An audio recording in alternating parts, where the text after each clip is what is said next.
सुप्रभात बच्चों। हिंदी की कक्षा में एक बार फिर से आप सबका बहुत बहुत स्वागत है।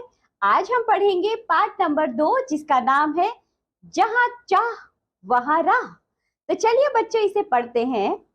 सबसे पहले देखिए बूंद बूंद ज्ञान। बच्चों पाठ को पढ़ने से पहले हम जानते हैं कि यह जो हम पाठ पढ़ने जा रहे हैं ये साहस के गुण पर आधारित है।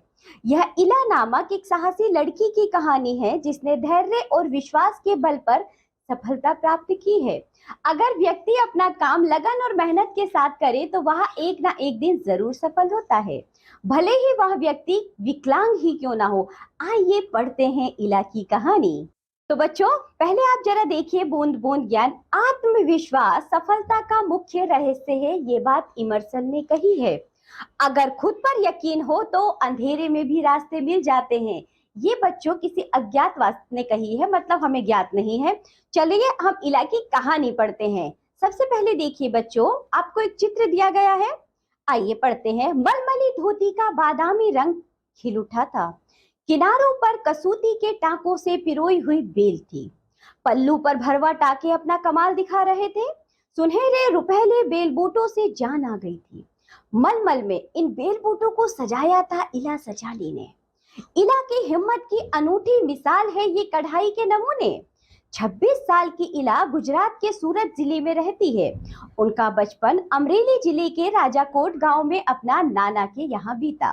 बच्चा आप ये देखिए इला का चित्र देख पा रहे हैं जो कि पैरों से कढ़ाई कर रही है। सांझ होते ही मोहल्ले के बच्चे घरों से बाहर आ जाते हैं। कुछ मिट्टी में आड़ी तिरछी लकीरें खींचते हैं, कुछ कनेर के पत्तों से पिटपिटाती बजाते हैं, कुछ गिट्टे खेलते, कुछ इधर उधर से टूटे फूटे घड़ों के ठीकरे बटोर कर पिट्ठू खेलते। जब इन खेलों से मन भर जाता तो पेड़ की डालियों पर झूला डालकर ऊंची ऊंची पेंगे लेते और ऊंचे स्वर में एक साथ गाते। बच्चे क्या गीत गाते हैं? कच्चे नीम की निबोरी सावन जल्दी आइयो रे। तो इला गाने में तो उनका साथ देती पर उनके साथ पेंगे नहीं ले पाती। रस्सी पकड़ने को हाथ बढ़ाती मगर हाथ तो उठते ही नहीं थे। वह चुपचाप एक किनारे बैठ जाती, मन ही मन सोचती मैं भी ऐसा कुछ क्यों नहीं कर पाती हूँ। बच्चे भी चाहते हैं कि इला किसी ना किसी तरह तो उनके साथ खेल सके। कभी कभार वह पकड़म पकड़ाई और विष अमृत के खेल में शामिल हो जाती, साथियों के साथ जमकर दौड़ती, मगर जब धप्पा करने की बारी आती तो फिर निराश हो जाती। हाथ ही नहीं उठते तो धप्पा कैसे देगी। वह बहुत कोशिश करती पर उसके हाथों ने तो जैसे उसका साथ न देने की ठान रखी है। इला ने अपने हाथों की इस जिद को एक चुनौती माना। उसने वह सब अपने पैरों से करना सीखा जो हम हाथों से करते हैं। दाल भात खाना, दूसरों के बाल बनाना, फर्श बुहारना, कपड़े धोना, तरकारी काटना, यहाँ तक कि तख्ती पर लिखना भी। उसने एक स्कूल में दाखिला ले लिया। दाखिला मिलने पर भी उससे परेशानी हुई।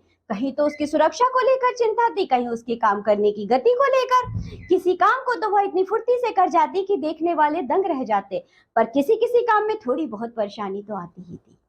वह परेशानियों के आगे घुटने टेकने वाली नहीं थी। उसने 10वीं कक्षा तक पढ़ाई की। वह 10वीं की परीक्षा पास नहीं कर पाई।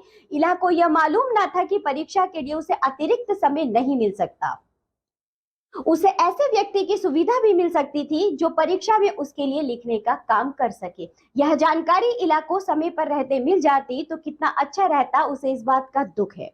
पर यहाँ आकर सब कुछ खत्म तो नहीं हो जाता ना। उसकी माँ और दीदी काशीदाकारी करती थी। वह उन्हें सुई में रेशम पिरोने से लेकर बूटियां उकेरते हुए देखती।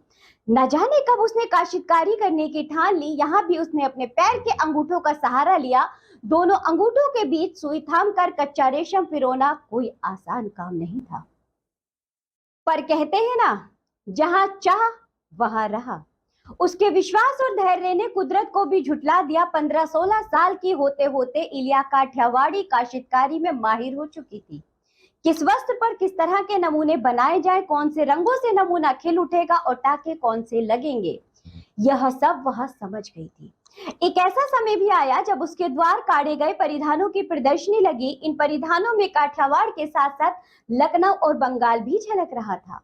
इला की काठियावाड़ी टाकों के साथ साथ और कई टाके भी इस्तेमाल किए थे। पत्तियों को चिकनकारी से सजाया था, डंडियों को कांथा से उभारा था, पशु पक्षियों की ज्यामिति आकृतियों को कसूती और जंजीर से उठा रखा था। पारंपरिक डिजाइनों में यह नवीनता सभी को बहुत भाई। इला के पांव अब रुकते नहीं है, आंखों में चमक, होठों पर मुस्कान और अनूठा विश्वास लिया वह सुनहरी रुपहली बूटियां उकेरती थकती नहीं है। तो बच्चों, इस कहानी से क्या सीख मिलती है हमें?